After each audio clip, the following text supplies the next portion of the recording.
Drama के start में हम हमारी फीमेल लीड जेनी को देखते हैं जो कि एक डॉक्टर है। वो यहाँ पर अपना शिफ्ट कंप्लीट करके जा रही होती है तो उसका डॉक्टर उसे रोक लेता है और उसके ऊपर इल्जाम लगाने लगता है कि वो बिल्कुल भी ठीक से काम नहीं करती और काम चोरी करती है। जेनी यहाँ पर उनसे कह देती है कि मैंने अपनी शिफ्ट कंप्लीट करी हूँ और आप मेरे बारे में ऐसा नहीं बोल सकते। फिर डॉक्टर जेनी को ऑर्डर देने लगता है कि तुम्हारी जो कलीग है वो कल किसी काम की वजह से शिफ्ट पर नहीं आ पाएगी तो तुम उसकी जगह कल शिफ्ट पर आओगी। जेनी इस पर मना करने लगती है तो डॉक्टर से फोर्स करता है कि अगर वो नहीं मानेगी तो यहाँ पर इस हॉस्पिटल में उसे परमानेंट जॉब नहीं मिलेगी। फिर जेनी को मानना पड़ जाता है और जो उसकी कलीग यहाँ पर होती है लिन, वो यहाँ पे डॉक्टर को थैंक्स करने लगती है और उन्हें थैंक यू गिफ्ट देती है। हम देखते हैं जेनी को जो कि काम में काफी ज्यादा थक चुकी होती है। तभी एक ग्रैंडपा उसे आवाज देते हैं जो कि इस हॉस्पिटल में पेशेंट है। जेनी उनसे उनकी हेल्थ के बारे में पूछने लगती है तो ग्रैंडपा कहते हैं कि मैं तो बिल्कुल ठीक हूँ और ये लोग मेरी तरफ से तुम्हें मिल्क दी। जेनी खुश होकर थैंक्स बोलती है और तभी ग्रैंडपा उसे एक हैंडसम लड़के का फोटो दिखाने लगते हैं और कहते हैं कि ये तुम्हारा होने वाला हस्बैंड है। तो जेनी कहती है कि ग्रैंडपा आप क्या मजाक कर रहे हैं। तो ग्रैंडपा कहते हैं कि ये मेरा ग्रैंडसन है और मैं तुम्हें इसे इंट्रोड्यूस करवाना चाहता हूँ और इसे तुम्हारा हस्बैंड बनाना चाहता हूँ। तो ये कहती है कि ग्रैंडपा थैंक यू इसके लिए, लेकिन अभी मेरा शादी करने का कोई इरादा नहीं है। तभी यहाँ पर इसकी कलीग लेने से कहने लगती है कि पेशेंट तुम्हारा वेट कर रहा है। फिर जेनी ग्रैंडपा से कहती है कि अब मैं अपना काम करने जा रही हूँ। ग्रैंडपा तो यहाँ पर सोचने लगते हैं कि बस एक बार इस लड़की की शादी मेरे ग्रैंडसन से हो जाए, फिर मैं उसे बोलूंगा कि वो इसका बहुत ही अच्छे से ख्याल रखे और इसे स्पॉइल करे। फिर हॉस्पिटल से छुट्टी होने के बाद जेनी अपने घर पहुंचती है और तभी यहाँ पर उसे उसके डैड का मैसेज आता है जो कि उसे किसी बंदे से शादी करने के लिए फोर्स कर रहे होते हैं और कल उस आदमी से मिलने के लिए रेस्टोरेंट में जाने का बोलते हैं। और वो उसे कह देते हैं कि तुमने घर छोड़कर बाहर जाके रह रही हो तो क्या हो गया, तुम्हें अगर ग्रैंडमा की जान की फिक्र है तो तुम्हें मेरी बात सुननी पड़ेगी। फिर जेनी बहुत ज्यादा अपसेट होती है और वो रात में ठीक से सो भी नहीं पाती। नेक्स्ट डे वो हॉस्पिटल में फिर से ग्रैंडपा का ख्याल रख रही होती है। तभी वो कह देते हैं कि मैं मेडिसिन नहीं लूंगा जब तक तुम मेरी ग्रैंडसन से शादी करने के लिए नहीं मान जाती। तो जेनी को ये सुनकर याद आने लगता है कि उसके डैड उसे शादी के लिए फोर्स कर रहे थे और उन्होंने उसे आज ही शादी के लिए जाने को बोला है। फिर ये याद करते के साथ ही जेनी यहाँ पर ग्रैंडपा से पूछती है कि क्या आपका ग्रैंडसन मेरे साथ आज ही मैरिज सर्टिफिकेट लेने चलेगा। तो ग्रैंडपा तो बहुत ही खुशी खुशी मान जाते हैं और जेनी से कहते हैं कि ऑफ कोर्स। फिर इसके बाद जेनी यहाँ कोर्ट के बाहर होती है और वो सोच रही होती है कि मैं अपने डैड के अरेंज किए हुए बंदे से शादी करने से अच्छा है कि ग्रैंडपा के ग्रैंडसन से शादी कर लूं। फिर यहाँ पर एक कार रुकती है और हमारा मेन लीड घूस में से बाहर निकलता है और वो जेनी से उसका नाम पूछता है तो वो कहती है कि मैं ही हूँ। तो फिर वो उसे अंदर चलने के लिए बोलता है। फिर इसके बाद दोनों ही अपना मैरिज सर्टिफिकेट लेकर बाहर आ जाते हैं और गू जेनी से पूछ लेता है कि तुम कहाँ पे रहती हो, बताओ मैं तुम्हें छोड़ देता हूँ। ये कहती है कि नहीं जरूरत नहीं है, मुझे बस से जाने की आदत है। तो गू भी कहता है कि ठीक है, मुझे भी कंपनी में कुछ काम है तो मैं जाता हूँ। पर फिर वो रुक कर इसे अपना कार्ड देने लगता है और बताता है कि ये हमारा वेडिंग होम है, तुम जब चाहो वहाँ पे रहने के लिए शिफ्ट हो सकती हो। तो जेनी उससे पूछ लग जाती है कि क्या तुम भी वहाँ पे रहने के लिए जाओगे। ये सुनकर गू से देखने लगता है। जेनी कहती है कि मेरा मतलब था कि हम दोनों साथ रहेंगे लेकिन अलग अलग रूम में। और फिर जेनी नर्वस होने लगती है कि मैं क्या कह रही हूँ। फिर ये कहता है कि ठीक है मैं समझ गया और वो चला जाता है। फिर इसके बाद जेनी जैसी अपने घर के पास पहुँचने वाली होती है तभी वो यहाँ पर अपने डैड को गार्ड्स के साथ देख लेती है और गार्ड यहाँ पर उसके डैड को बता रहा होता है कि जेनी घर पे नहीं है और आसपास कहीं पे भी नजर नहीं आ रही। तो उसके डैड कहते हैं कि रुको, जरूर वो अपने ग्रैंडमा के पास होगी, हम उसे ढूंढ के रहेंगे, चाहे जो हो जाए, मुझे उसे बांधने क्यों ना पड़े, लेकिन शादी तो उसे करनी पड़ेगी। अब जेनी यहाँ सोच लेती है कि वो कुछ टाइम के लिए अपनी ग्रैंडमा के पास भी नहीं जा सकती है और अगर वो होटल में रहेगी तो उसके डैड उसे ढूंढ ही लेंगे। फिर जेनी यहाँ पर रहने के लिए गो के दिए हुए घर में चली जाती है। दूसरी तरफ हम गो को देखते हैं जो कि किसी क्लाइंट के साथ बिजनेस डिनर के लिए गया था और यहाँ पर वो काफी ड्रंक होता है। जैसे वो कार में बैठता है तो उसे उसके ग्रैंडपा की कॉल आती है जो कि उसे बोलने लगते हैं कि आज ही तुमने जेनी से शादी करी हो, इसलिए तुम दोनों आज से एक ही साथ रहोगे और अपने वेडिंग होम में रहोगे। यहाँ पर गो मना करने लगता है कि ग्रैंडपा अभी मैं उससे ज्यादा जानता भी नहीं हूँ तो साथ में रहना सही नहीं होगा। पर ग्रैंडपा इसे चिल्लाती है और उसे अपने हस्बैंड वाली ड्यूटी पूरी करने के लिए बोलते हैं और कहते हैं कि वो दोनों साथ रहेंगे तभी तो उनकी फीलिंग्स डेवलप होगी। तो फिर गो यहाँ पर अपनी ग्रैंडपा की बात मानने के लिए रेडी हो जाता है। फिर हम जेनी को देखते हैं, उसे उसके ग्रैंडमा की कॉल आती है जो कि उसे बता रही होती है कि उसके डैड यहाँ पर उसे ढूंढने के लिए आए थे। जेनी उनसे बताती है कि ग्रैंडमा आप मेरी फिक्र मत करो, मैं अपनी फ्रेंड के घर पे हूँ और मैं अभी कुछ टाइम के लिए आपसे नहीं मिल पाऊंगी। अब तभी इतने में जेनी को किसी के घर में आने की आवाज आती है और वो डर जाती है कि कहीं कोई चोर तो नहीं। हम देखते हैं कि वो तो गो होता है जो कि बिल्कुल भी होश में नहीं था। यहाँ पर जेनी कोई चीज लेकर उसे पीछे से मारने जाती है और तभी वो घूम जाता है। फिर जैसी वो उसे देखती है तो शॉक रह जाती है और जल्दी से उसे दूर होकर उसे कहती है कि सॉरी, मुझे लगा कि कोई चोर है। तो वो इसे कहता है कि फिक्र मत करो, ये जगह बहुत ही सेफ है और यहाँ पर कोई चोर नहीं आएगा। फिर जेनी यहाँ पर उसे घर के लिए थैंक्स बोलने लगती है और कहती है कि मैं ये वाले रूम में रह रही हूँ और मुझे पता है कि तुम्हें प्राइवेसी की काफी पड़ी रहती है तो तुम दूसरे वाले रूम में रह लो। और ऐसा बोलकर जल्दी से रूम में भाग जाती है। गो सोचता है कि लगता है इसे मेरे पर शक हो रहा है कि मैं कोई जेंटलमैन नहीं हूँ, तो इसलिए ये डर के भाग गई। फिर अगली सुबह जेनी अपने रूम से बाहर निकलती है और गो को देखकर उसे गुड मॉर्निंग विश करती है और उसे बताती है कि अब मैं अपने काम के लिए जा रही हूँ। जैसे वो जाने लगती है तो गो से पूछता है कि क्या तुम कोई प्रॉब्लम में फंसी हो। तो जेनी उसे पूछती है कि क्या तुमने मुझे इन्वेस्टिगेट किया। तो कहते हैं कि नहीं, मैं इसमें इंटरेस्टेड नहीं हूँ, बस कल रात मैंने तुम्हारी रोने की आवाज सुना तो मुझे लगा कि शायद तुम कोई प्रॉब्लम में होंगी। जेनी कहती है कि नहीं, बस कुछ अपसेटिंग चीजें याद करके मैं रो रही थी। वो कहता है कि अगर तुम कोई प्रॉब्लम में फंसी हो तो मुझे बता सकते हो, मैं तुम्हारी हेल्प कर दूंगा, वैसे भी अब तुम मेरी वाइफ हो। तो जेनी से मना कर देती है और कहती है कि थैंक्स इसके लिए, लेकिन तुम मेरी फिक्र मत करो, और वो चली जाती है। तो गो सोचने लगता है कि क्या इसे सच में मेरी हेल्प की जरूरत नहीं है या ये सब सिर्फ इसका नाटक है। फिर जेनी यहाँ हॉस्पिटल पहुंच जाती है और तभी एक बंदा आकर उसे बताने लगता है कि मेरी वाइफ वहाँ बीमार है, डॉक्टर प्लीज आप चल के उसे चेक कर लो। तो जेनी जल्दी से उसकी वाइफ को देखने के लिए जाती है, पर यहाँ पर तो ये बंदा इसे बेहोश कर देता है। इसके बाद जब जेनी को होश आता है तो उसके सामने उसकी स्टेप मदर होती है। जेनी उन्हें चिल्लाने लगती है कि आप कितनी शेमलेस है जो आपने मुझे किडनैप कर लिया है। तो इसकी स्टेप मॉम बताने लगती है कि तुमने हमें ये करने पर मजबूर किया है, मिस्टर वांग अब तुम्हें लाइक करता है तो अब तुम्हें उससे शादी करनी पड़ेगी। और वो मेट को कह देती है इसे रेडी करने के लिए। तो जेनी चिल्लाने लगती है कि मैं कहीं नहीं जाऊंगी।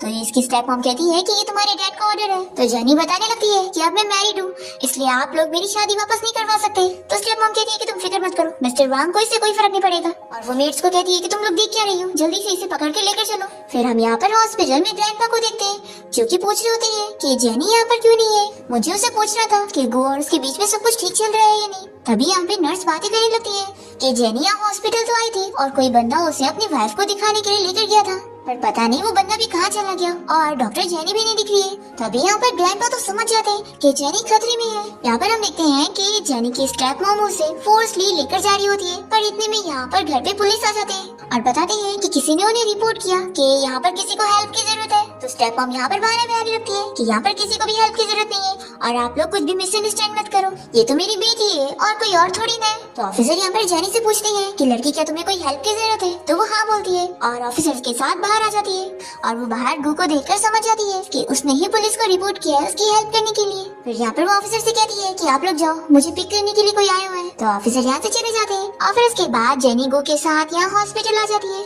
ग्रैंडपा पूछते हैं कि क्या गो ने सारी चीजें ठीक से हैंडल किया। तो जेनी कहने लगती है कि ग्रैंडपा आपकी और गो की हेल्प की वजह से मैं आज सेफ हूँ, तो आपका बहुत थैंक यू।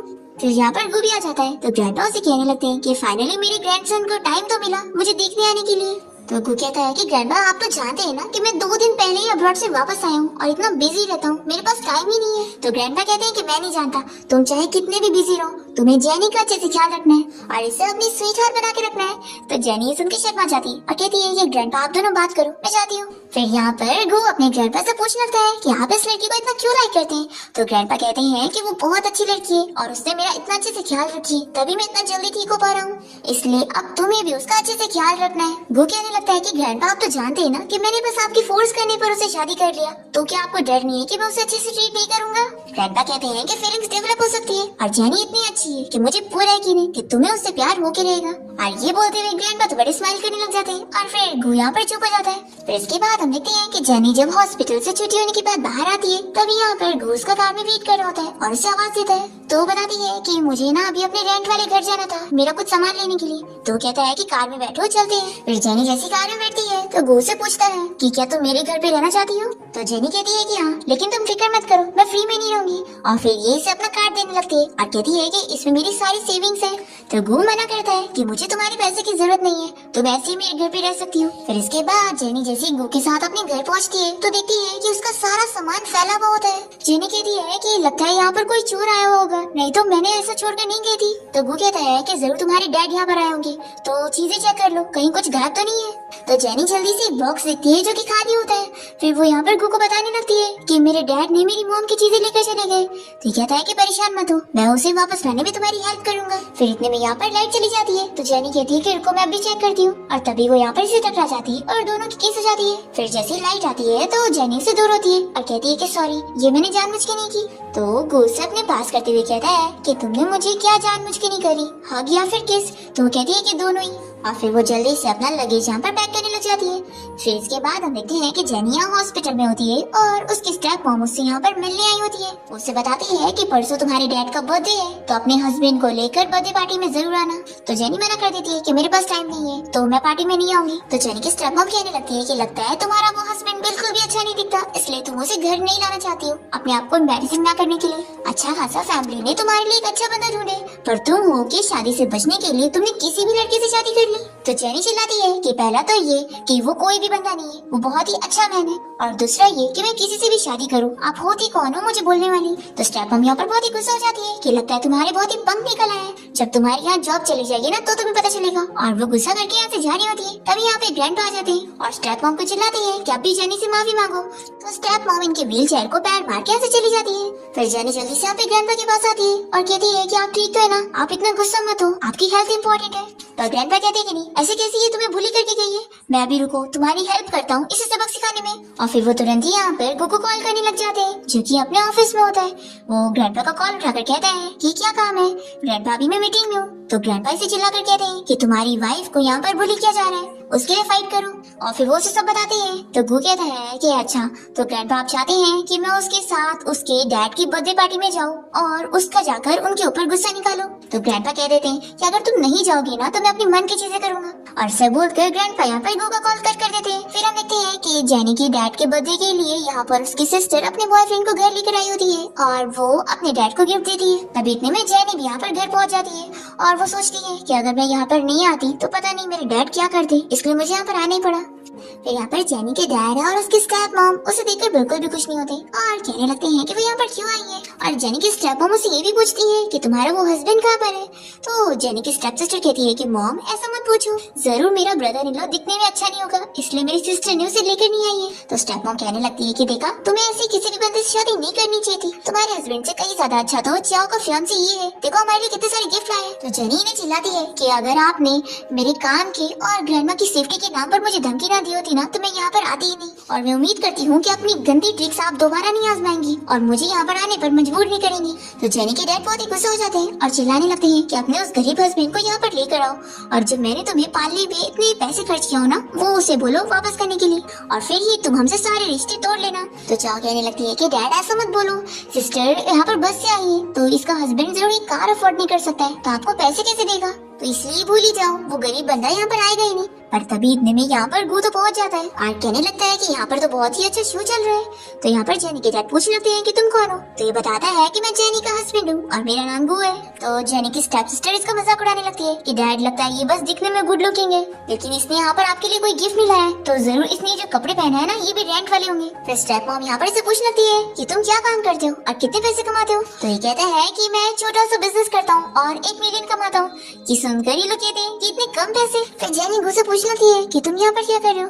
तो वो कहता है कि सॉरी, मैं काम में इतना ज्यादा बिजी था कि तुम्हारे साथ यहाँ पर आने के लिए टाइम ही नहीं निकाल पाया। और फिर यहाँ पर गु के सारे गार्ड्स आ जाते हैं बहुत सारे गिफ्ट लेकर और गु बताने लगता है कि डैड ये सारे आपके बर्थडे गिफ्ट हैं। फिर जेनी की सिस्टर चाओ इन गिफ्ट को हाथ लगाने जा रही होती है तो जेनी उसे रोक देती है और कहती है कि आप लोग तो मुझसे अपना रिश्ता कट करना चाहते हैं ना, तो आप लोग को ये गिफ्ट की क्या जरूरत है। और फिर यहाँ पर जेनी गु से कहने लगती है कि ये सारे गिफ्ट लाने के लिए बहुत थैंक यू, लेकिन ये लोग ही डिजर्व नहीं करते हैं, तो क्या मैं यहाँ पर अपने डिसीजन से ये सारे गिफ्ट को रिटर्न कर सकती हूँ। तो कहता है कि ऑफ कोर्स कर सकती हूँ, मेरी हर चीज तुम्हारी है क्योंकि तुम मेरी वाइफ हो। और फिर वो यहाँ से अपने साथ जेनी का हाथ पकड़ के उसे लेके जाने लगता है। तो जेनी के डैड चिल्लाते हुए उसे रोकते हैं। तो गु कहता है कि ना आप जेनी को डिजर्व करते हैं और ना ये सारे गिफ्ट को। और फिर बाहर आने के बाद गु यहाँ पर जेनी से कहने लगता है कि तुम उनकी वजह से अपसेट मत हो। तो कहती है कि तुम्हारा बहुत थैंक यू। तो कहता है कि तुम मेरी वाइफ हो तो आखिर ऐसे कैसे मैं इन्हें तुम्हें बुली करने दे सकता था। तो ये सुनकर जेनी तो बहुत ही खुश हो जाती है और गु कहता है कि तुम खड़ी क्यों, चलो घर चलते हैं। फिर दोनों ही साथ में घर जाते हैं और फिर नेक्स्ट डे जेनी यहाँ हॉस्पिटल में होती है और वो गु के बारे में सोचकर बहुत ही खुश होती है कि वो कितना अच्छा है, उसने कल मेरी कितनी हेल्प किया। फिर यहाँ पर इसकी कलीग लिन कहने लगती है कि हमारे हॉस्पिटल के जो पेशेंट ग्रैंडपा है उनका ग्रैंडसन तो कितना ज्यादा अच्छा है, अगर मुझे पहले इस बारे में पता होता कि वो लोग इतने अमीर और रिच हैं तो मैं उनसे काफी फ्रेंडशिप कर लेती। तो ये सुनकर जेनी सोचने लगती है कि कहीं गु मेरे बारे में ऐसा ना सोच रहा हो कि मैंने उसकी फैमिली में शादी करने के लिए उसके ग्रैंडपा के सामने अच्छी बनने की एक्टिंग करी हूँ। और फिर ये जेनी से पूछ लगती है कि क्या तुमने ग्रैंडपा के ग्रैंडसन को देखी हो और क्या तुम्हारे पास उसका नंबर है। तो जेनी मना करती है कि नहीं मैंने नहीं देखी। तभी इतने में गु यहाँ पर अपने ग्रैंडपा की मेडिकल रिपोर्ट लाया होता है और वो जेनी को साइन करने के लिए बोल रहा होता है। तो लिन कहने लगती है कि मैं भी तो डॉक्टर हूँ लाओ मुझे दे दो, पर ये उसे नहीं जेनी को देता है। और फिर जैसे वो यहाँ से चला जाता है तो ये जल्दी से उसका पेन लेकर उसके पीछे भागती है और कहती है कि मिस्टर गो तुम अपना पेन भूल गए। तो ये कहता है कि रहने दो, वैसे भी मुझे दूसरों की टच की हुई चीज लेना पसंद नहीं है। और ये बोलकर वो जाके कार में बैठ जाता है। तो लिन बहुत ही गुस्से में चली जाती है। फिर ग्रैंडपा यहाँ पर गुस्से कहने लगते हैं कि तुम एक मैरिड मैन हो, आखिर इतनी सारी लड़कियों को क्यों अट्रैक्ट कर रहे हो। तो ये कहता है कि ग्रैंडपा मैंने क्या किया, लगता है अभी आपकी आंखें ठीक नहीं है, चलो मैं आपको वापस लेके चलता हूँ। ग्रैंडपा चिल्लाती है कि तुम एक मैरिड मैन की तरह लग ही नहीं रहे हो, इसलिए अपने ऊपर थोड़ा ध्यान दो। तुम्हें पता है तुम्हारी वाइफ को यहाँ हॉस्पिटल में बुली किया जाता है और उसका डायरेक्टर भी उसे फेयरली ट्रीट नहीं कर रहा है। तो गो कहता है कि मुझे इस बारे में पता लग गया। तो ग्रैंडपा इसे चाटा लगाते हैं और कहते हैं कि ये सब पता लगने के बाद भी अपनी वाइफ को बुली होने दे रहे हो। तो गो कहता है कि ठीक है ग्रैंडपा, आपकी बात मैं सुन रहा हूँ। फिर ये तुरंत ही कॉल लगा के सभी को हॉस्पिटल में बोनस देने के लिए बोल देता है। फिर हम देखते हैं कि जेनी की छुट्टी होने पर जब वो हॉस्पिटल से निकलने वाली होती है तब यहाँ पर उसका डायरेक्टर आकर बताने लगता है कि आज की भी शिफ्ट तुम ही करने वाली हो, क्योंकि तुम्हारी जो कलीग है वो बीमार है। जेनी कहती है कि मैंने ऑलरेडी 2 शिफ्ट कर चुकी हूँ। तो डायरेक्टर कहता है कि वो तुम्हें फिर भी करनी पड़ेगी, और अगर तुम्हें लग रहा है कि मैं तुम्हारे साथ अनफेयर हूँ तो यहाँ से रिजाइन करके चली जाओ। फिर जेनी अपसेट हो जाती है और वापस यहाँ काम करने बैठती है। फिर रात में जब वो अपनी शिफ्ट कंप्लीट करके हॉस्पिटल से निकल रही होती है तभी वो यहाँ पर अपनी सिस्टर चाओ के बॉयफ्रेंड ये को यहाँ पर किसी और लड़की को किस करते हुए देख लेती है। और जैसे वो इसे देखता है तो इसके पास आकर कहने लगता है कि चलो मैं तुम्हें घर छोड़ देता हूँ। तो जेनी उसे मना करती है कि इसकी कोई जरूरत नहीं है। और तभी हम देखते हैं कि गो यहाँ पर कार में बैठकर इन लोगों को देख रहा होता है। यहाँ पर ये तो इसे परेशान करे जा रहा होता है और जेनी उसे कैसे भी पीछे छुड़ाकर यहाँ से भाग जाती है। और ये देखकर गो को बिल्कुल भी अच्छा नहीं लगता है। फिर इसके बाद जब जेनी घर पहुँचती है तो उसकी ग्रैंडपा का कॉल आया होता है और वो बताने लगते हैं कि मैंने तुम दोनों के लिए घर पे सूप भेजा हूँ। तो जेनी यहाँ सूप को देखकर बहुत ही खुश होती है और सूप पीने लग जाती है। फिर इसके बाद जब गो भी घर आता है तो ये उसे भी देती है। तभी वो इसे पूछता है कि आज क्या तुम कोई प्रॉब्लम में फंस गई थी।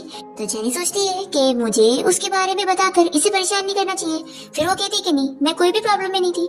वो ये सुनकर गुस्सा हो जाता है और तुरंत ही अपने रूम में चला जाता है। फिर रात में जेनी को नींद खुल जाती है और वो पानी पीने के लिए जैसे किचन में जाती है तो वो यहाँ पर गो को देख लेती है और उसे कहती है कि तुम्हें रात में ठंडा पानी नहीं पीना चाहिए।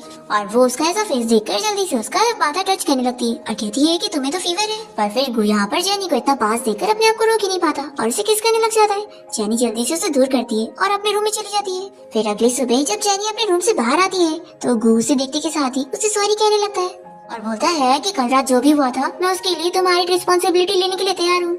जेनी कहती है कि कोई बात नहीं, कल रात तुम बीमार थे इसलिए मैं समझ लूंगी कि तुम कंफ्यूज थे और मैं भूल जाऊंगी और प्रिटेंड करूंगी कि कल रात ऐसा कुछ भी नहीं हुआ था, बस तुम ऐसा दोबारा मत करना। ऐसा बोलकर ही चली जाती है और फिर गो तो यहाँ पर अपसेट हो जाता है। फिर इसके बाद जेनी जब यहाँ हॉस्पिटल में होती है तभी उसका डायरेक्टर आकर उसे चिल्लाने लगता है कि आखिर ये लेटर क्या है, तुमने डीन को मेरे बारे में कंप्लेंट करी। जेनी कहती है कि मैं बस आपसे इतना ही चाहती हूँ कि आप मुझे फेयरली ट्रीट करें, जो कि आप कर नहीं रहे हैं, इसलिए मुझे आपके बारे में कंप्लेन करना पड़ा। और वो ये भी कह देती है कि मैं कंप्लेन नहीं लेने वाली हूँ और जाने लगती है। तो डायरेक्टर उसे चिल्लाता है कि फिर मैं तुम्हें फायर करवा दूंगा। फिर इसके बाद जेनी को यहाँ डायरेक्टर और डीन दोनों ही अपने ऑफिस में बुलाते हैं और वो समझ जाती है कि यहाँ डायरेक्टर ने उसके बारे में फिर से कंप्लेन कर दी है। वो जेनी से कहने लगता है कि तुम्हारे बारे में रूमर फैली हुई है कि तुम्हारी शादी भी हो चुकी है, फिर भी तुम यहाँ पर पेशेंट की फैमिली से मिलकर उनके साथ फ्लर्टिंग करती हो। जेनी कहती है कि मैंने ऐसा कुछ भी नहीं करी हूँ। तो डायरेक्टर मानने के लिए तैयार नहीं होता। तो जेनी गुस्सा हो जाती है कि जब यहाँ पर मेरी कोई रिस्पेक्ट नहीं है और आप लोग को मुझ पर बिलीव ही नहीं है तो मुझे भी यहाँ पर काम नहीं करना, मैं रिजाइन कर रही हूँ। और वो अपना आईडी निकालते हुए यहाँ से रिजाइन करके जा रही होती है। और फिर इसके बाद जब वो अपनी सारी चीजें बॉक्स में पैक कर रही होती है तो यहाँ पे वो डायरेक्टर और इसकी कजिन लिन मिलकर इसका मजाक उड़ा रहे होते हैं और कह रहे होते हैं कि आखिरकार उसे यहाँ पर अपनी जॉब से हाथ धोना ही पड़ा ना। लिन कहती है कि कोई बात नहीं ना, वैसे भी तुम्हारी शादी हो चुकी है तो तुम मस्त घर पे बैठना, तुम्हारे हस्बैंड की कमाई खाना। हाँ तुम्हारा हस्बैंड ओल्ड है तो क्या हुआ, है तो पैसे वाला ना, तभी तो तुमने उससे शादी करी होगी। तभी इतने में यहाँ पर गो पहुंच जाता है और कहता है कि किसने कहा कि उसका हस्बैंड ओल्ड है। तो लिनी से देखकर खुश जाती है और पूछने लगती है कि मिस्टर गु आप यहाँ पर किस काम के लिए आए हैं। तो बताता है कि मैं अपनी वाइफ को पिक करने आया हूँ। तो लिन शॉक हो जाती है और कहती है कि क्या आपकी वाइफ यहाँ पर हमारी कलीग है। तो ये जेनी से कहता है कि तुमने हमारे रिलेशनशिप को अभी तक पब्लिक नहीं करी। फिर ये इन लोगों से कहता है कि मेरी वाइफ बहुत ही शाय है तो कोई बात नहीं, मैं ही अपने आप को इंट्रोड्यूस कर देता हूँ, मैं जेनी का हस्बैंड हूँ। फिर जेनी भी यहाँ पर गु का हाथ पकड़ के कहने लगती है कि हाँ ये मेरा हस्बैंड है और देख लिया ना तुम लोगों ने, ये कोई ओल्ड नहीं है बल्कि इतना यंग और हैंडसम है। और फिर गु यहाँ पर इन लोग के सामने शो ऑफ करते हुए जेनी का हाथ पकड़ के उसे यहाँ से लेकर चला जाता है। फिर लिन को तो बहुत ज्यादा गुस्सा आती है। फिर नेक्स्ट हम देखते हैं कि जेनी जब यहाँ सुबह उठती है तो देखती है कि गु ने उसके लिए पूरा स्टडी रूम प्रिपेयर करवाया है। और वो उसके लिए नोट लेकर गया है कि ये रूम स्पेशली उसके लिए। जेनी ये देखकर बहुत ही खुश होती है और उसे थैंक्स करने के लिए मैसेज करती है। तभी इतने में जेनी को हॉस्पिटल से नर्स की कॉल आती है और वो बताती है कि एक पेशेंट लेडी बहुत ही ज्यादा गुस्सा हो गई है जब उन्हें आपके बारे में पता चला कि डायरेक्टर ने आपको फोर्स करके हॉस्पिटल से निकलवा दिया, इसलिए प्लीज आप हॉस्पिटल आ जाओ, नहीं तो वो यहाँ पर अपना ट्रीटमेंट करवाने के लिए मान ही रही है। तो जेनी तुरंत यहाँ हॉस्पिटल आती है और उस पेशेंट को यहाँ पर कंसल्ट करती है कि आप फिक्र मत करो, मैं यहाँ पर आपका ट्रीटमेंट करूंगी। तो फिर वो लेडी खुश होकर फिर ट्रीटमेंट के लिए जाती है। हम देखते हैं गू के असिस्टेंट को, जो कि सब देखने के बाद गू को कॉल करके बता देता है कि बॉस मैंने अपना काम कर दिया। तभी लिन यहाँ पर जेनी से कहने लगती है कि सच में मैंने तुम्हें अंडर एस्टिमेट करी, तुम कितनी चालाक हो ना, जो मिस्टर गू के सामने तुमने मुझे बुरा भी बना दी और तुमने इस पेशेंट को यहाँ पे ट्रबल क्रिएट करने के लिए बोली ना, ताकि तुम्हें वापस आने का मौका मिले। और असल में तो तुमने कभी रिजाइन करने का सोच ही नहीं और तुम बस एक्टिंग कर रही थी। तो जेनी कहती है कि अब मुझे समझ आया कि तुम मेरे साथ इतनी गुस्सा क्यों, तुम ये सब मिस्टर गू की वजह से कर रही हो, तुम मुझे जेलस हो। तो लिनी से कहती है कि तुम्हें तो मैं बाद में देख लूंगी और वो चली जाती है। और फिर जेनी सोच लगती है कि आखिर पेशेंट को कैसे पता चला कि डायरेक्टर ने मुझे फोर्स करके यहाँ से निकाला है, आखिर कौन है जो सीक्रेटली मेरी हेल्प कर रहा है। फिर इसके बाद जेनी यहाँ घर पे होती है और वो गू को मैसेज करके उससे बात कर रही होती है। तभी यहाँ पर गू जब उसको रिप्लाई दे रहा होता है तो बहुत ही स्माइल कर रहा होता है और उसके एम्प्लॉयज यहाँ पर जो कि उसे फाइल दिखाने आए थे वो ये देखकर नोटिस करने लगते हैं। फिर इसके बाद हम देखते हैं कि जेनी को तो यहाँ पर पता लग गया होता है कि गू ने उसकी हेल्प की है, तो वो उसे गिफ्ट देने के लिए उसके लिए पेन खरीदने गई होती है। और तभी यहाँ पर इसे मॉल में इसकी स्टेप सिस्टर चाओ मिल जाती है और वो यहाँ पर जेनी का मजाक उड़ाने लगती है। तो जेनी भी उसे अच्छी से बातें सुनाती है और उसका हाथ मोड़ के यहाँ से चली जाती है। तो चाओ कहती है कि तुम्हें तो मैं बाद में देख लूंगी। फिर यहाँ पर हम देखते हैं कि जेनी को रास्ते में चाओ का बॉयफ्रेंड ये मिल जाता है और वो यहाँ पर फिर से इसे परेशान करने लगता है और कहता है कि आज तो तुम मुझसे बच के कहीं नहीं जा सकती। पर इतने में यहाँ पर गू आकर इसका हाथ मोड़ता है और ये कहता है कि तुम जानती नहीं हो मेरी फैमिली कितनी अमीर है, मुझसे पंगा लोगे तो तुम बचोगे नहीं। तो गू इसे कहता है कि अगर तुमने दोबारा मेरी वाइफ को परेशान किया ना तो फिर तो तुम बचोगे ही नहीं और फिर मैं तुम्हें और तुम्हारी पूरी फैमिली को सबक सिखाऊंगा। तो ये कहता है कि तुम्हें बाद में देख लूंगा और वो भाग जाता है। और फिर गू यहाँ पर जेनी से कहने लगता है कि तुम जब भी प्रॉब्लम में फंसती हो तो मुझे क्यों नहीं बताती हो और अकेले हैंडल करने की कोशिश क्यों करती हो, तुम्हें स्ट्रांग बनने का प्रिटेंड करने की जरूरत नहीं है, मैं हूँ ना। जेनी पूछती है कि आखिर मैं तुम्हारे लिए इतनी इम्पोर्टेंट क्यों। तो गू कहता है कि क्योंकि तुम मेरी वाइफ हो इसलिए। तो कहती है कि अगर तुम मुझे हमेशा इतने अच्छे से ट्रीट करोगी और ऐसा बोलोगी तो तुम्हें डर नहीं है कि मुझे तुमसे प्यार हो जाएगा। तो ये कहता है कि इसमें क्या गलत है, अच्छी बात है कि तुम्हें मुझसे प्यार हो जाए और मैं तो चाहता हूँ कि हम दोनों रियल कपल बन जाए। क्या तुम्हें नहीं लगता कि हम लोग रियल कपल बनने का ट्राई कर सकते हैं। तो जेनी भी मान जाती है और फिर दोनों ही किस करते हैं। फिर इसके बाद हम देखते हैं कि जेनी गू के पास उसे थैंक यू बोलने पहुंचती है कि स्टडी रूम के लिए थैंक यू और फिर वो उसे गिफ्ट में पेन देती है। तो वो उसे कहता है कि तुमने तो मुझे थैंक यू गिफ्ट पहले दे चुकी थी। तो जेनी समझ जाती है कि वो किसकी बात कर रहा है। तो वो कहती है कि ये कोई गिफ्ट थोड़ी ना था। तभी गू से फिर से किसके लिए पूछता है और फिर दोनों किस करने लग जाते हैं। फिर उसके बाद हम देखते हैं कि जेनी को यहाँ पर उसकी फ्रेंड यूना का कॉल आता है और वो उसे बताती है कि मैं अब्रॉड से वापस आ गई हूँ और कल मैं तुमसे मिलने आऊंगी। तो जेनी ये सुनकर बहुत ही खुश होती है और फिर नेक्स्ट डे अपनी फ्रेंड यूना से मिलने पहुँचती है। यूना यहाँ पर पहुँचते ही जेनी से कहने लगती है कि तुमने मेरे पीठ पीछे शादी भी कर ली और मुझे बताई भी नहीं, चलो अब मुझे जल्दी से अपने हस्बैंड का फोटो दिखा दो। फिर जेनी यहाँ पर अपना मोबाइल चेक करती है और देखती है कि उसने तो अपना फोटो पोस्ट किया ही नहीं। तो कहती है कि मेरे पास तो अभी उसका कोई फोटो नहीं है। तो यूना कहती है कि चलो कोई बात नहीं, मैं उससे पर्सनली मिल लूंगी। और वो इसे पूछती है कि वैसे क्या तुम्हें याद है कि मैंने तुम्हें एक बार अपने कोल्ड डेविल कजिन के बारे में बताई थी, तुम्हें पता है उसने भी शादी कर ली है। फिर तभी इतने में जेनी की नजर यहाँ पर गू पर जाती है जो कि किसी लड़की के साथ होता है। ये सोचती है कि आखिर ये लड़की कौन है, कहीं ये मिस्टर गू की एक्स गर्लफ्रेंड तो नहीं है। हम देखते हैं कि गू यहाँ पर अपनी किसी पुरानी फ्रेंड के साथ होता है और वो से कहता है कि क्या तुम्हारा हस्बैंड सॉन्ग तुम्हारे साथ नहीं आया। तो शिव बताती है कि एक्चुअली अब हम दोनों का डिवोर्स हो चुका है और मैं अब सिंगल हूँ। गू कहता है कि अगर कभी तुम्हें मेरी हेल्प की जरूरत हो तो मुझे बता सकती हूँ। तो शिव बहुत ही खुश हो जाती है कि तुम तो पहले की तरह अभी भी उतने ही अच्छे हो, काश मैंने तुमसे शादी करी होती। तो गू इसे कह देता है कि पुरानी बातें निकालने की जरूरत नहीं है, वैसे भी अब मेरी शादी हो चुकी है। और फिर ऐसा बोलकर गू यहाँ से चला जाता है और शिव को बहुत ही गुस्सा आती है और ये सोचती है कि मैं पता करके रहूंगी कि इसने किससे शादी की है। फिर इसके बाद गू जब यहाँ पर घर आता है तो वो जेनी को बताता है कि आज काम में काफी बिजी था इसलिए घर आने में लेट हो गया। और फिर वो यहाँ पर फिर से जेनी को किस के लिए पूछते हुए उसे किस करने जा रहा होता है। तो ये उसे रोक देती है और कहती है कि मुझे याद आया कल मुझे अपने इंटरव्यू के लिए जाना है तो मैं उसकी तैयारी करने जा रही हूँ। ऐसा बोलकर अपने रूम में भाग जाती है। और फिर नेक्स्ट हम देखते हैं कि जेनी किसी हॉस्पिटल में अपना इंटरव्यू देने के लिए निकलती है और वो सोच रही होती है कि आज मुझे कोई भी मिस्टेक नहीं करनी है और इंटरव्यू पास करना है।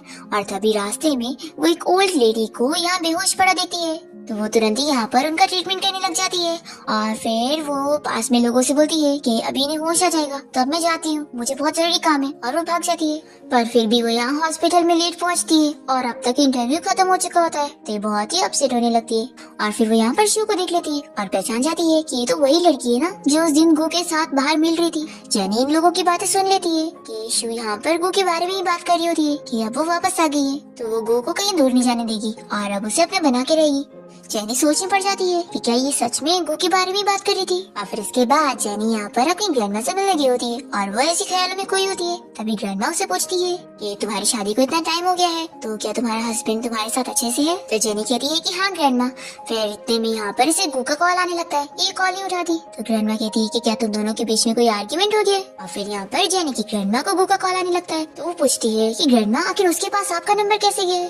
तो ग्रैंडमा कहती है कि जरूर उसने तुम्हारे बारे में पूछने के लिए कॉल किया। फिर वो कॉल उठा लेती है, तो गो पूछना है कि ग्रैंडमा क्या जेनी आपके साथ है? तो ग्रैंडमा हाँ बोलती है। वो कहता है कि ग्रैंडमा मैं आज उसे पिक करने आऊंगा, मुझे उससे कुछ जरूरी बात करनी है। फिर इसके बाद हम देखते हैं कि जेनी बाहर वेट कर रही होती है और जैसे ही गो यहाँ पर पहुँचता है तो वो उसे कहता है कि क्या तुम मेरा वेट कर रही थी? जेनी कहती है कि मेरी ग्रैंडमा जल्दी सो जाती है, तो मैं उन्हें डिस्टर्ब नहीं करना चाहती थी, इसलिए मैं खुद ही बाहर आ गई। फिर ये कहने लगता है कि क्या तुम मुझसे कोई बात पर गुस्सा हो? तो ये कहती है कि बिल्कुल भी नहीं, तुम मुझे यहाँ पर पिक करने के लिए आए हो, तो मुझे तो उल्टा तुमसे सॉरी कहना था। ये कहता है कि चलो कार में बैठते हैं और इसका बैग पकड़ना चाह रहा होता है, पर जेनी से नहीं देती और खुद ही बैठ जाती है। फिर घर आने के बाद वो फिर से उसे पूछता है कि अगर तुम मुझसे कोई बात पर गुस्सा हो तो बोल सकती हो, मुझे तुमसे कुछ पर्सनल चीजों के बारे में बात करनी थी जो मैंने तुम्हें नहीं बताया। तो जेनी मना कर देती है कि आपको मुझे कुछ भी बताने की जरूरत नहीं है, मैं आपकी पर्सनल चीजों में इंटरेस्टेड नहीं हूँ। तो इसे भी सुनकर अच्छा नहीं लगता और वो भी गुस्सा होकर अपने रूम में चला जाता है। और फिर नेक्स्ट डे जब वो अपने ऑफिस में होता है तो वो अपने असिस्टेंट से इस बारे में पूछने लगता है कि अगर कोई लड़की तुम्हें लाइक करती हो लेकिन अचानक से वो तुमसे डिस्टेंस मेंटेन करे तो इसका क्या मतलब होता है? असिस्टेंट कहता है कि बॉस क्या आप अपनी वाइफ के बारे में पूछ रहे? तो वो कहता है कि रहने दो, तुम्हें क्या ही पता होगा। फिर इसके बाद हम उस ओल्ड लेडी को देखते हैं जो कि यहाँ पर अपने ग्रैंडसन हान के साथ होती है। जैसे उन्हें होश आता है तो वो उसे कहने लगती है कि वो लड़की कहाँ पर है जिसने मेरी जान बचाई थी। तो हान कहता है कि ग्रैंडमा हॉस्पिटल में तो आपके साथ ऐसी कोई भी लड़की नहीं आई। तो ग्रैंडमा कह देती है कि मैं नहीं जानती, तुम उस लड़की के बारे में पता करो, वो कौन थी, उसने मेरी जान बचाई थी, इसलिए मैं उससे पर्सनली मिलकर उसे थैंक्स बोलना चाहती हूँ। फिर इसके बाद हान यहाँ पर जेनी को ढूंढने के लिए उसकी इन्फॉर्मेशन पता करने लगता है और तभी इतने में यहाँ पर जेनी आई होती है ग्रैंडमा से मिलने के लिए।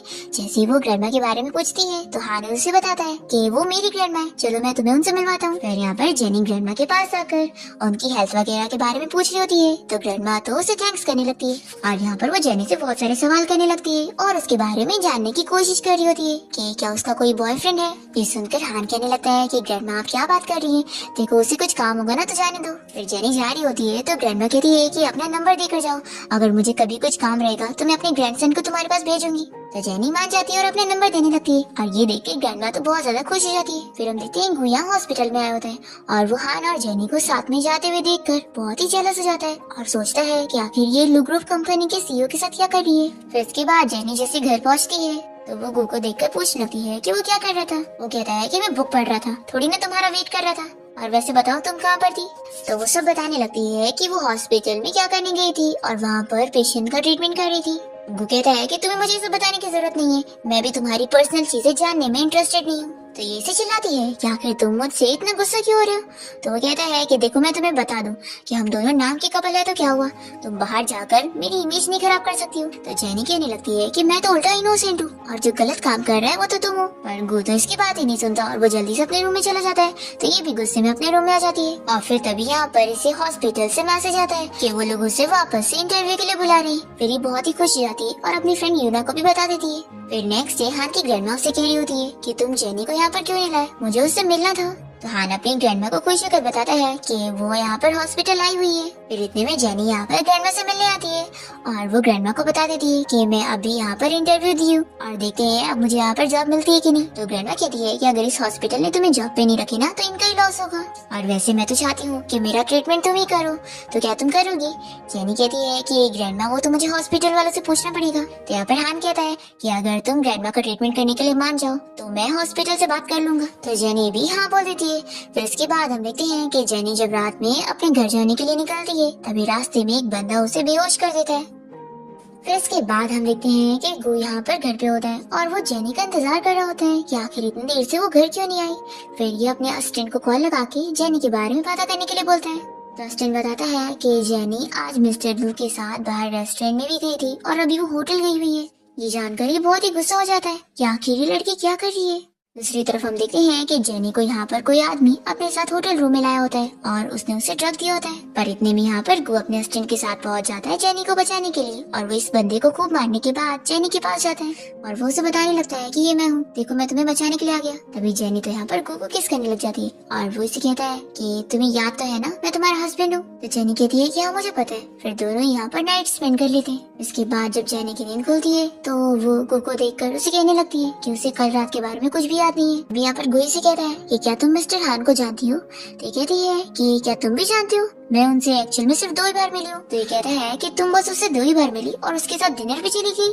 तो जेनी यहाँ पर इसे बताती है कि मैंने उसकी ग्रैंडमा की जान बचाई थी, इसलिए मिस्टर हान ने मुझे डिनर की ट्रीट दी और मेरा उनके साथ कोई रिश्ता थोड़ी ना है और मैं उन लोगों की तरह थोड़ी ना हूँ जो शादी के बाद बाहर चीट करे। तो गोई से कहता है कि तुम मुझे अवॉइड क्यों कर रही थी।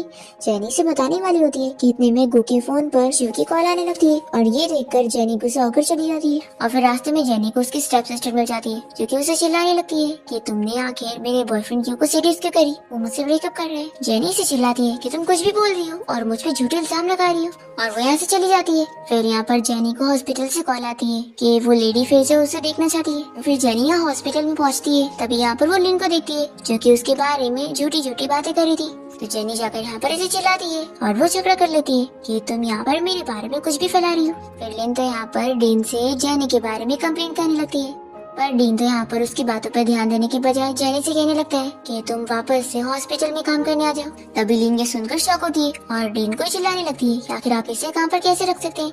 तो ये सेक्रेटरी को बुलाकर इसे बाहर करवा देते हैं और फिर जेनी भी यहाँ पर इन्हें मना कर देती है कि अब वो इस हॉस्पिटल के लिए कभी काम नहीं करेगी। और फिर जेनी यहाँ पर इन्हें सुनाने के बाद यहाँ से चली जाती है और अपनी फ्रेंड यूना के साथ मिलकर पार्टी करती है और उसे कहती है कि वैसे तो उसे लगता है कि कोई तो सीक्रेटली उसकी हेल्प कर रहा है। और फिर जेनी जैसे यहाँ पर वॉशरूम जाती है तो वो यहाँ पर शो को देख लेती है जो कि गु के साथ थी और ये शो भी जेनी को देखकर पहचान जाती है कि वो गु की वाइफ है। तो ये जानबूझ के उसे दिखाने के लिए गु के क्लोज जाने लगती है और जेनी ये देखकर सच में गलत समझ लेती है और यहाँ से चली जाती है।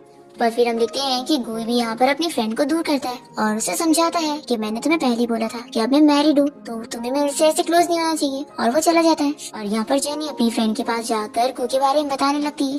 तो यूना को बहुत ही गुस्सा आती है कि आखिर ये कैसा बंदा है, रुको मैं अभी उसे तुम्हारे लिए सबक सिखाती हूँ। तो जेनी से रोक लेती है कि रहने दो। और फिर इसके बाद हम देखते हैं कि जेनी अपनी फ्रेंड यूना के साथ पार्टी करने के बाद बहुत ही ड्रंक होती है और फिर वो रास्ते में यहाँ पर बहुत ही इधर उधर गिरने लगती है। तभी इतने में यहाँ पर गु आ जाता है और वो जब जेनी को अपने साथ ले जाने के लिए कार में बैठाता है तो ये कहती है कि तुम बहुत ही बुरे हो। तो ये कहता है कि तुमने मुझे पहचानी भी हो मैं कौन हूँ। तो ये इसका नाम लेती है। तो गु कहता है कि तुम मुझे बता सकती हो कि मैंने क्या किया। तो जेनी यहाँ पर इसे बताने लगती है पर वो आधी बातें बोलते ही सो जाती है।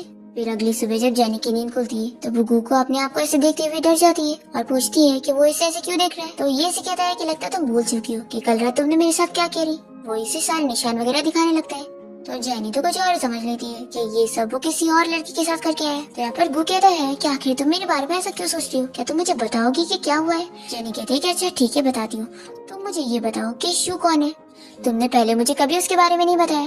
तो ये कहता है कि तुम सब गलत सोच रही हो और फिर ये उसे उसके बारे में बताने जा रहा होता है कि इतने में कोई डोरबेल बजाता है। फिर गुजा के दरवाजा खुलता है और देखते हैं कि यहाँ पर तो उसके ग्रैंडपा आए होते हैं। जैसे ही वो अंदर आते हैं तो जेनी भी पूछने लगती है कि ग्रैंडपा अचानक से यहाँ पर क्यों आ गए। तो ग्रैंडपा कहते हैं कि मैं तो बस तुम दोनों को ऐसे ही देखने आया था और लगता है तुम दोनों का रिलेशन अच्छा चल रहा है तो फिर मैं जाता हूँ। तो जेनी जल्दी से उन्हें रोकती है और कहती है कि ग्रैंडपा डिनर करके जाओ और फिर वो जल्दी से खाना बनाने चली जाती है। और ग्रैंडपा यहाँ पर गु से पूछने लगती है कि क्या तुमने जेनी को बुली करे हो।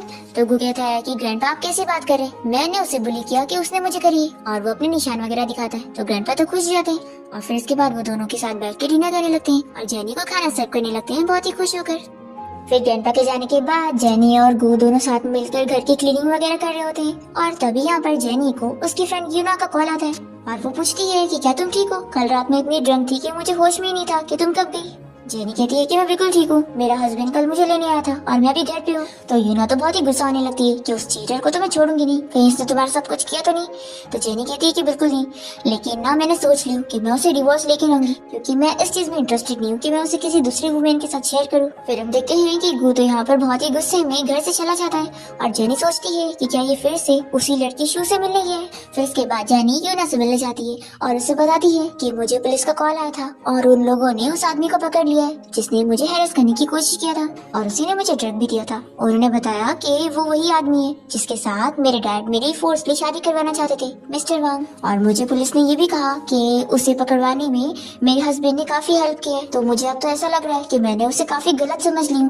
तो यूना कहती है कि माना कि उसने तुम्हें इसमें बचाया है, लेकिन इसका ये मतलब तो नहीं है ना कि उसने तुम्हें चीट नहीं किया। ये दो अलग अलग चीजें हैं, इसलिए अब तुम ज्यादा मत सोचो और इस चीटर को छोड़ दो। तुम्हारे पास आगे लाइफ में और अच्छे हैंडसम लड़के मिलेंगे। और फिर यूना तो इस खुशी में अपनी और जेनी की फोटो लेकर पोस्ट भी कर देती है कि मेरी बेस्टी की चीटर से छुटकारा पाने की खुशी में हम यहाँ पार्टी कर रहे हैं। तभी यहाँ पर गो यूना का पोस्ट देख लेता है और इसे पता लगता है कि यूना और जेनी तो बेस्ट फ्रेंड है। फिर इसके बाद हम देखते हैं कि जेनी यहाँ पर टैक्सी का वेट कर रही होती है, पर एक भी टैक्सी उसे नहीं मिलती। इतने में यहाँ पर हान आ जाता है और वो उसे कहता है कि चलो मैं तुम्हें छोड़ देता हूँ। तो जेनी उसके साथ जाने के लिए मान जाती है और तभी हम देखते हैं कि यहाँ पर गु पहुँचता है और इन दोनों को ऐसे साथ जाता हुआ देखकर वो बहुत ही जेलस हो जाता है। फिर यहाँ पर वो घर पे होता है और जेनी घर पे आती है तो ये उसे यहाँ पर रूल सुनाने लगता है कि तुम इतना लेट घर नहीं आ सकती हो, तुम्हें 10:30 तक घर आना चाहिए। ऐसा बोलकर वो अपने रूम में चले जाता है और फिर जेनी यहाँ पर सोचने हो जाती है कि आखिर ये इतना गुस्सा क्यों हो रहा था। फिर इसके बाद जेनी अपनी ग्रैंडमा से मिलने जाती है और तभी वो देखती है कि स्टेप मॉम यहाँ पर आकर उसकी ग्रैंडमा से लड़ रही होती है। तो जेनी का भी यहाँ पर उसकी स्टेप मॉम के साथ आर्ग्यूमेंट हो जाता है, जिसके बाद स्टेप मॉम की बातों की वजह से जेनी यहाँ पर बहुत अपसेट हो जाती है और फिर रास्ते में वो यहाँ बेहोश हो जाती है। तभी इतने में गु उसे ढूंढते हुए यहाँ पर पहुंच जाता है और फिर जल्दी से उसे उठा के लेके हॉस्पिटल आता है। जेनी उसे थैंक यू बोलने लगती है। तो कहता है कि हमारे बीच में थैंक यू की क्या जरूरत है। तो जेनी कहती है कि क्या तुम शू को भी ऐसे ही बोलते थे। तो गुई से बताता है कि शू मेरी कोई एक्स गर्लफ्रेंड नहीं है, वो बस मेरी नॉर्मल फ्रेंड थी और उसका जो हस्बैंड था सॉन्ग, हम तीनों जन क्लासमेट थे और बहुत ही अच्छी फ्रेंड भी थे। पर फिर वो दोनों की शादी हो गई और वो लोग अब्रॉड चले गए थे और अब वो वापस आई है और उसने बताई कि उसका डिवोर्स हो गया। तो सिर्फ इसी वजह से मैं उसकी हेल्प करने के लिए उससे मिल रहा था और हमारा ऐसा कोई रिलेशन नहीं है। तो जेनी कहती है कि शू को मैंने हॉस्पिटल में तुम्हारे बारे में बात करते हुए सुनी थी और वो तो कह रही थी कि तुम दोनों साथ होने वाले हो। तो ये कहता है कि अच्छा, तो तुम उस शू की बात पर बिलीव करोगी और अपनी हस्बैंड की नहीं। जेनी कहती है कि अगर ऐसी बात है तो फिर जो तुम्हारे नेक पर निशान है वो सब क्या है। तो ये कहता है कि तुम्हें अभी भी नहीं याद आया। तो जेनी यहाँ पर रात के बारे में याद कर लेती है और उसे कहती है कि यानी ये मैंने करी हूँ। फिर यहाँ पर शू वाली मिसअंडरस्टैंडिंग तो क्लियर हो जाती है और गो यहाँ पर जेनी से पूछता है हान के बारे में। तो ये भी उसे क्लियर करती है कि हान और उसके बीच में ऐसा कुछ भी नहीं चल रहा है जैसा वो सोच रहे हैं। वो बताती है कि मैंने उसकी ग्रैंडमा की जान बचाई थी और फिर तभी हम लोग हॉस्पिटल में मिले थे। फिर जेनी की ग्रैंडमा यहाँ पर उसे मिलने आई होती है तो गु कहने लगता है कि मैं बाहर जाता हूँ, आप लोग बात कर लो।